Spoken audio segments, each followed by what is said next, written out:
こんにちは、ミッキーです。東京23区の中心部とも言っていい場所、市ヶ谷。皇居や日本武道館が近く、歴史のある空間が多いのも特徴的でございまして、特に大人な雰囲気が漂う空間です。さらに、江戸時代から武家屋敷が集まっていたという背景もありまして、高級感を感じる住宅街はもちろん、重厚感のある建物や屋敷も点在しています。そんな市ヶ谷だからこそ、都会の喧騒から少し外れつつ余裕のある時間を過ごすことができるカフェが多いのも大きな魅力になっています。今回はそんなエリアから6つのこだわり空間をご紹介していきますので、ぜひ参考にしていただきつつ、イートインはもちろんテイクアウトでのご利用も検討いただければと思います。このチャンネルではカフェ巡りなど日常を少し豊かにする情報をお届けします。少しでも応援してくださる方はチャンネル登録をして次の動画も見逃さないでください。ちなみに今回ご紹介するお店の Google マップ位置情報は本動画の概要欄から確認することができますので、実際にお店に訪問する際の参考としてご活用ください。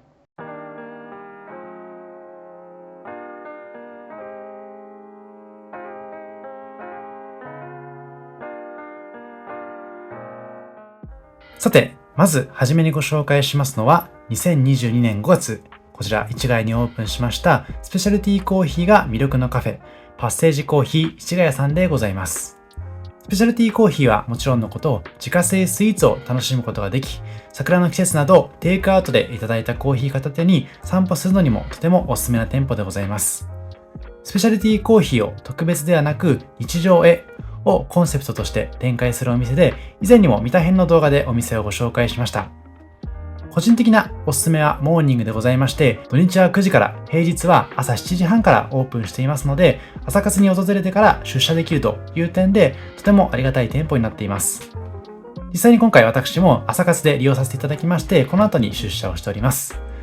席の数こそ多くはないものの Wi-Fi も完備されていますので、例えば朝活のタイミングで軽めのメールチェックとか SNS のチェックなどちょっとした作業用途でも利用できるかなと思います。コーヒー豆は常時5種類ほど用意されておりまして、豆本来の味わいが楽しめる浅煎りをメインに取り扱っているということでございます。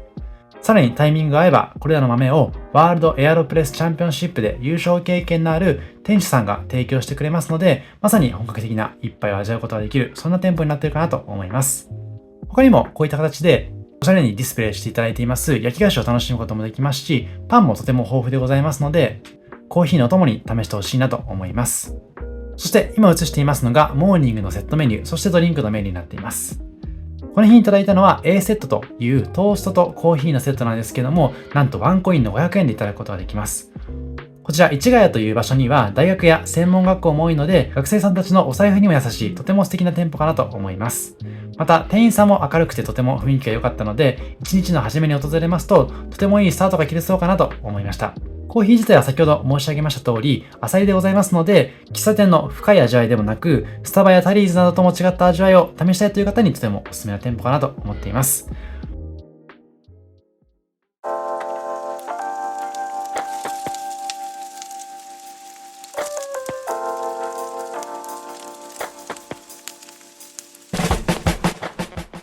続いては、市ヶ谷で最も有名なカフェといっても過言ではないベーカリーカフェナンバー4さんでございます。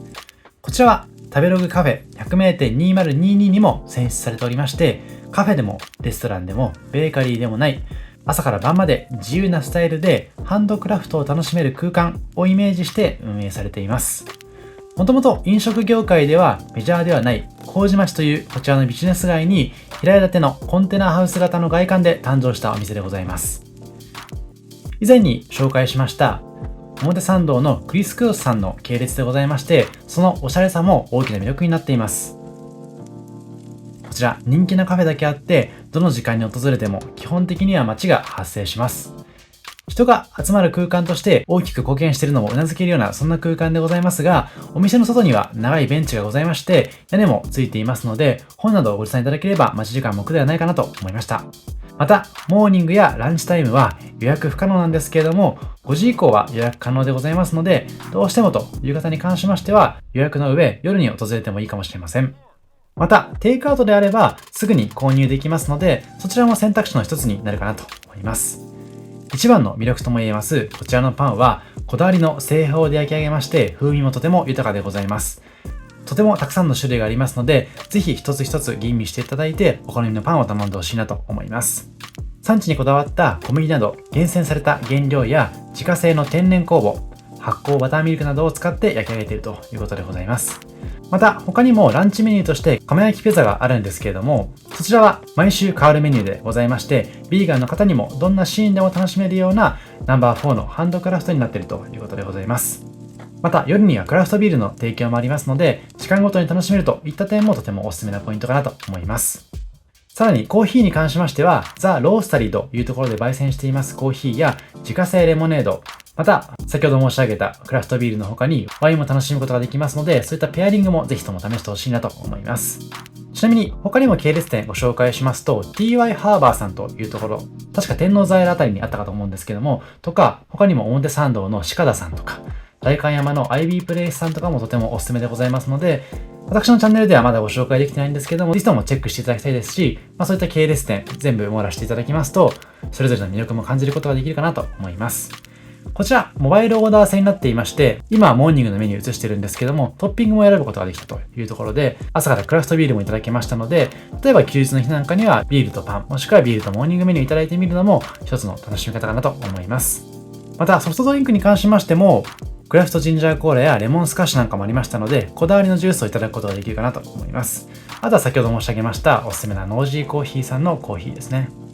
他にも紅茶なんかもありましたので、ちょっとコーヒーの苦味が苦手だなという方に関しましては、紅茶を頼むのも一つの選択肢かなと思います。また、モーニングのセットの場合に関しましては、セットドリンクの価格でいただくことができますので、少しお得にいただけるかなと思います。ちなみにこの日は気分的にいただかなかったんですけれども、一番のおすすめはブリオッシュフレンチトーストでございますので、ぜひまた訪れた際に撮影できましたら、そちらのフレンチトーストもご紹介したいと思います。もし気になる方いらっしゃいましたら、インスタグラム等にたくさん写真が載ってますので、確認していただいて注文してほしいなと思います。他にもフレンチトーストコンボですとか、クロックムッシュ、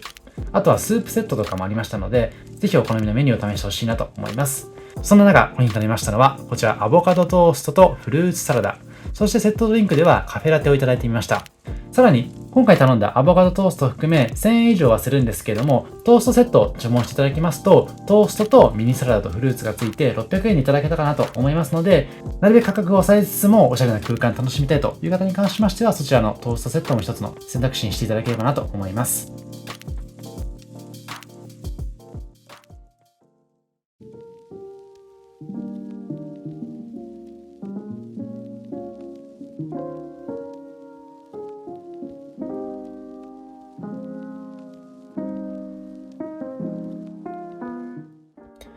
続いてご紹介しますのは、2022年1月に誕生した上島コーヒー店の新店舗でございます。実は上島コーヒー店の実店舗がオープンしたのは2003年。本島喫茶店の町神保町に1号店がオープンし、UCC グループが85年にもわたって培ったコーヒーへのこだわりと技術を提供する場所として愛されてきました。そして今回の千代田区2番町店はビジネスユーザー、地域住民の方々が快適に利用できるよう店内を3つにゾーニングした客席レイアウトが特徴的なコンセプト色の強い店舗になっています。こちらテラス席映しておりまして、テラス席ではお子様と一緒にコーヒーを楽しめるということでございますので、土日にはまた違った賑やかさが生まれるのかもしれません。そして3つのゾーンを紹介しますと、まずは入り口入ってすぐになりますコミュニティゾーンで、今映していますのがダイアログゾーンでございます。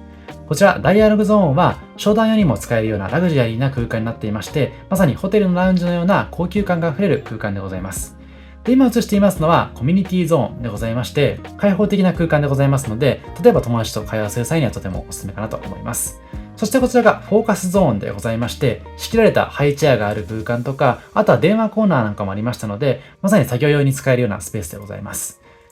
もちろん電源完備でございますし、Wi-Fi も使えますので、そういったところもとても嬉しいポイントかなと思っています。さらに店内全体としまして、大きな窓から差し込む光がとても心地よいので、開放感を感じつつ、それぞれのゾーンを活用しながら、ご自身の時間を過ごしていただける、そんな空間になってたかなと思います。まさにそういった工夫も含めまして、今回訪れた際も、地域の方々がモーニングの時間をおのおの楽しんでいたのが印象的でございました。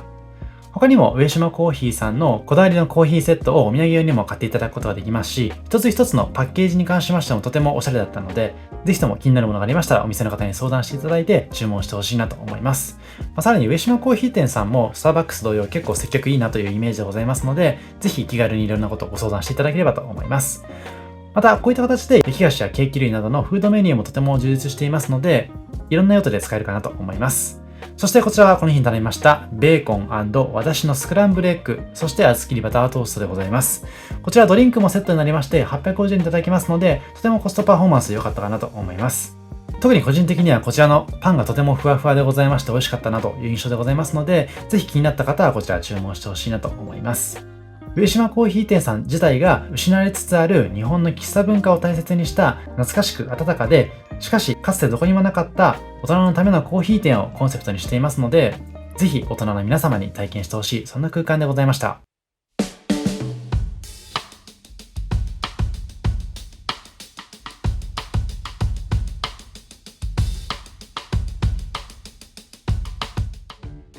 続いてはバンコーヒーバイロンベイさんをご紹介します。オーストラリア発オーガニックコーヒーロースターバンコーヒーが日本に上陸してできたお店でございまして、バンコーヒーさんは2005年デビッド・ケネディさんが立ち上げ、オーストラリアのバイロンベイにある焙煎所だということでございます。似たようなお店の名前としてバイロンベイコーヒーさんが以前にご紹介した芝公園編や日本橋編の動画でご紹介してるんですけども、こちらのバンコーヒーは同じ土地で生まれているんですけどまた違ったコーヒー店になっています。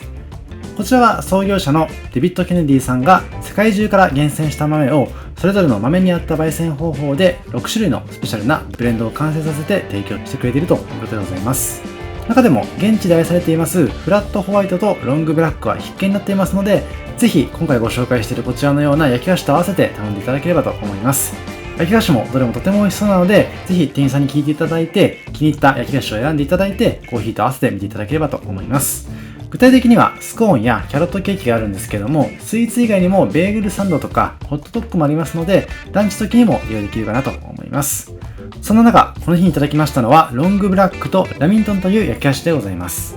ラミントンというのはオーストラリアの伝統的なスポンジケーキでございまして、ケーキに挟んだレモンのジャムがアクセントになっていまして、とても美味しかったです。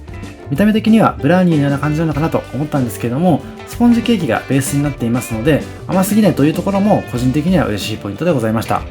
ミスドのココナッツチョコレートが好きな方は特にその美味しさを感じられるかと思いますので、ぜひ頼んでみていただければと思います。アイスコーヒー頼んでいただいた場合もちょっと特徴的なこちらのグラスいただくことができますので、こういったグラスとオーストラリアの本格的なコーヒーの味わいと焼き菓子合わせて楽しんでいただけるととても充実するかなと思います。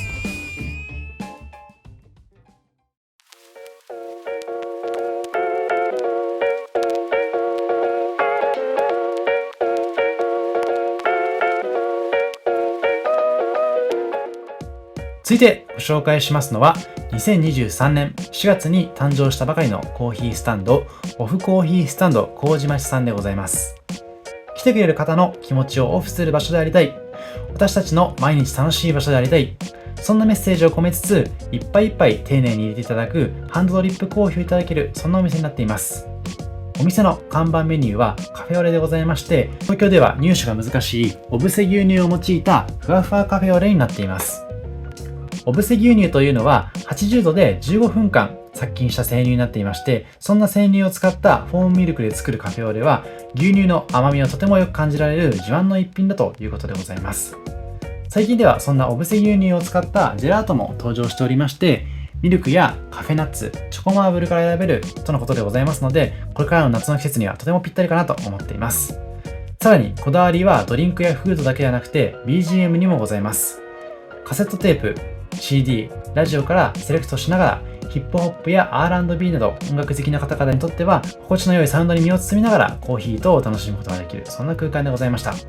で、コーヒーに関しましてももちろん本日のコーヒーもありますけれども、シングルオリジンのスペシャルティーコーヒーも種類別に選ぶことができますので、ぜひお好みを伝えていただいてハンドドリップでいただいてほしいなと思います。そしてこの日いただきましたのはこちらの本日のコーヒーとホットサンドでございます。ホットサンドはトマトとバジル&チーズになっていました。ちなみにこちらセットにしていただきますとコーヒーのサイズアップをしていただけるということでございますので、こちらは L サイズのサイズアップをした LL サイズになっています。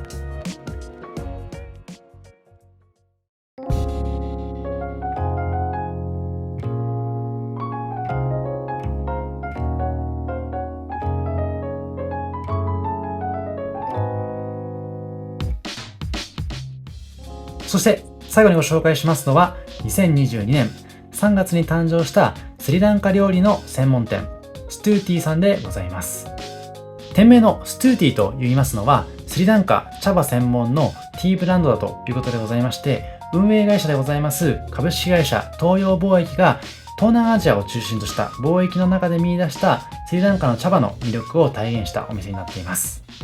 実は日本の紅茶の輸入国ナンバーワンはスリランカということでございまして、本格的な紅茶を楽しむのにはぴったりなお店かなと思っています。ちなみにスリランカでは7つの産地でバラエティ豊かな紅茶を産出することが可能でございまして、世界中で取れる紅茶の特徴をスリランカだけで網羅しているとも言われております。お土産用にも買っていただくことができますし、パッケージもとてもおしゃれでございますので、ぜひ確認していただいてお好みのものがあったらご購入ください。今回オープンしましたこちらのカフェでは、スリランカ産の紅茶はもちろんのこと、クッキーやカレーなどスリランカの魅力を存分に味わうことができるのが大きな魅力になっています。そして人気ナンバーワンのドリンクはチャイでございまして、4種のスパイスの複雑なお味が口に広がり、生姜のスパイスとミルクのまろやかさが絶品にマッチしている、そんなメニューでございました。そしてそんなチャイに加えまして今回いただきましたのがこちらのランプライス。ランプライスと言いますのはバナナの葉に包んだスリランカカレーでございまして、スリランカではパーティーやお祝いの時に食べるということでございました。このバナナの皮には実は抗菌作用がございまして、冷蔵庫がない時代に食品を保存する知恵として普及したということでございました。ちなみにこちらのストゥーティーさんでいただけるランプライスはスリランカ人が普段から食べているカレーの組み合わせより少しだけ特別だということでございます。パーティーなどで出てくるようなお米とおかずの組み合わせを実現していまして、中身はスパイスと玉ねぎで味付けしたお米と2種のカレー、そして野菜の炒め物と付け合わせ、チリペーストからなるスリランカの主力の一品でございます。ちなみにそういった食材は季節によってもまた変わるということでございますので、ぜひ皆さんもその季節ごとの味わい試してほしいなと思います。ちなみに私、あまり辛いもの得意ではないんですけれども、実際にこちらいただいた印象としましては結構辛かったなと思っています。ただですね、その辛さも病みつきになるような美味しさでございましたので、時間をかけながら食べていただくとじっくりとその味わいに触れていただくことができるかなと思っています。またチャイに関しましてはスリランカのクッキーもつけてくれまして、そのクッキーもとても美味しかったので、ぜひ存分にスリランカの魅力に触れてほしいなと思いました。先ほど混ぜている様子もご紹介しましたけれども、ランプライスは混ぜることでその旨味が高まるということでございますので、ぜひとも皆さんもじっくり混ぜていただいて、辛みの方もぜひ分散してほしいなと思います。ちなみにこちらのお店は月曜日から木曜日までは10時から7時までの営業でございますが、金曜日と土曜日に関しましては5時からバー営業もやってますので、インスタグラム等で確認してほしいなと思います。以上、今回は市ヶ谷からお店を6選ご紹介させていただきました。実はこちら市ヶ谷周辺のカフェを特集しようと思ったんですけども、市ヶ谷お店のチェックをしていたらだいぶ気になるカフェが多かったなという印象でございまして、市ヶ谷だけで特集が組めてしまいました。おそらくカフェ好きな方々はナンバー4こそ知っていたかと思うんですけども、他の店舗は知らない店舗も多かったかなと思っています。ぜひ今回の動画を確認していただいて気になった店舗がございましたら、そちらを訪れてほしいと思いますし、市ヶ谷という場所自体が山手線のちょうど中央にありますので、例えばこちらでモーニングをした後に東京駅に訪れていただくとか、新宿の飲み会の前とかにこちらに訪れていただいて、軽く小腹を満たしていただくなんて、そんな使い方もできるかと思いますので、ぜひいろんな用途で活用してほしいなと思います。以上、ミッキーでした。ありがとうございました。